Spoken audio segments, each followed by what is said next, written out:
തിരുവനന്തപുരം പേട്ടയിൽ നിന്ന് കാണാതായ 2 വയസ്സുകാരിയുടെ DNA ഫലം വന്നു. കുട്ടിയുടെ കൂടെയുള്ളത് യഥാർത്ഥ അച്ഛനും അമ്മയും തന്നെയാണ് എന്നാണ് ഫലം. നാളെ തന്നെ കുട്ടിയെ വിട്ടുകൊടുക്കാനുള്ള നടപടിക്രമങ്ങൾ പൂർത്തിയാക്കുമെന്ന് പോലീസ് അറിയിച്ചു.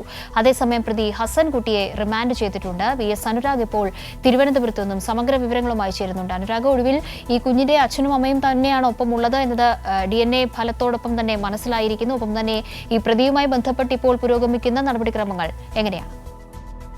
കാവ്യ, 2 വയസ്സുകാരിയെ തട്ടിക്കൊണ്ടുപോയ സംഭവത്തിൽ സമഗ്ര അന്വേഷണത്തിന്റെ ഭാഗമായാണ് DNA കൂടി പരിശോധിക്കാൻ, മാതാപിതാക്കളുടെയും കുഞ്ഞിന്റെയും DNA കൂടി പരിശോധിക്കാൻ പോലീസ് തീരുമാനിച്ചത്. അതിന്റെ പരിശോധനാ ഫലം ദിവസങ്ങൾക്ക് ശേഷം വരുമ്പോൾ കുഞ്ഞിന്റെ യഥാർത്ഥ മാതാവും പിതാവും തന്നെയാണ് ഒപ്പമുള്ളത്. അതായത് ബീഹാർ സ്വദേശികളായ നാടോടി ദമ്പതികൾ തന്നെയാണ് കുഞ്ഞിന്റെ രക്ഷകർത്താക്കൾ എന്നുള്ള കാര്യമാണ് ഇപ്പോൾ വ്യക്തമായിരിക്കുന്നത്, സ്ഥിരീകരിച്ചിരിക്കുന്നത്.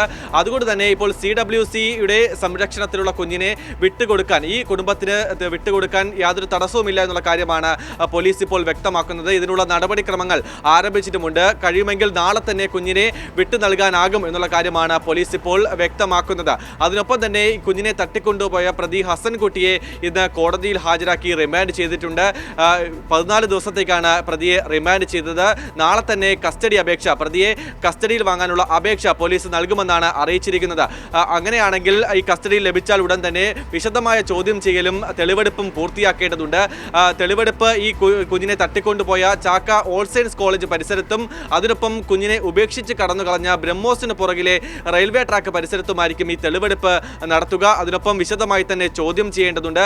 കാരണം പ്രതി ഇത്തരത്തിലുള്ള സമാനമായ കുറ്റകൃത്യങ്ങൾ ധാരാളം ചെയ്തിട്ടുണ്ട് എന്നുള്ള ഒരു വിവരമാണ് പോലീസിന് ലഭിച്ചിട്ടുള്ളത്. അതുകൊണ്ട് തന്നെ കൂടുതൽ ചോദ്യം ചെയ്യേണ്ടതുണ്ട്. അതിനൊപ്പം ഈ സംഭവത്തിന് ശേഷം പലയിടങ്ങളിൽ കറങ്ങി നടന്നു എന്നുള്ള മൊഴി കൂടി ഇയാൾ നൽകിയിട്ടുണ്ട്. അതിലൊക്കെയും വ്യക്തത വരുത്തേണ്ടതുണ്ട്, സ്ഥിരീകരണം നടത്തേണ്ടതുണ്ട്. അതുകൊണ്ട് തന്നെ ഏറ്റവും പ്രധാനപ്പെട്ട നടപടികളിലേക്ക് തന്നെയാണ് പോലീസ് കടക്കുന്നത്. അടുത്ത ദിവസം തന്നെ കസ്റ്റഡി അപേക്ഷ നൽകി പ്രതിയെ കസ്റ്റഡിയിൽ വാങ്ങി വിശദമായ ചോദ്യം ചെയ്യലും തെളിവെടുപ്പും പൂർത്തിയാക്കും. അതിനൊപ്പം തന്നെ മറ്റ് കേസുകളിൽ കൂടി ഇയാളെ പ്രതി ആകുമോ? കാരണം നേരത്തെ നാടോടി സംഘത്തിലെ കുഞ്ഞിനെ തന്നെ കൊല്ലത്ത് തട്ടിക്കൊണ്ടുപോകാൻ ശ്രമം നടത്തി. അതിൽ കേസ് ഉണ്ടായിട്ടില്ല. കാരണം ആ നാടോടി സംഘം കേസ് കൊടുത്തിട്ടുണ്ടായിരുന്നില്ല. അവർ തല്ലി ഓടിക്കുകയാണ് ചെയ്തത്.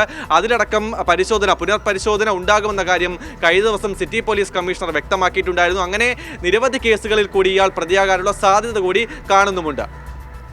ശരി, VS അനുരാഗാണ് തിരുവനന്തപുരത്ത് നിന്നും വിശദാംശങ്ങൾ നൽകിയത്.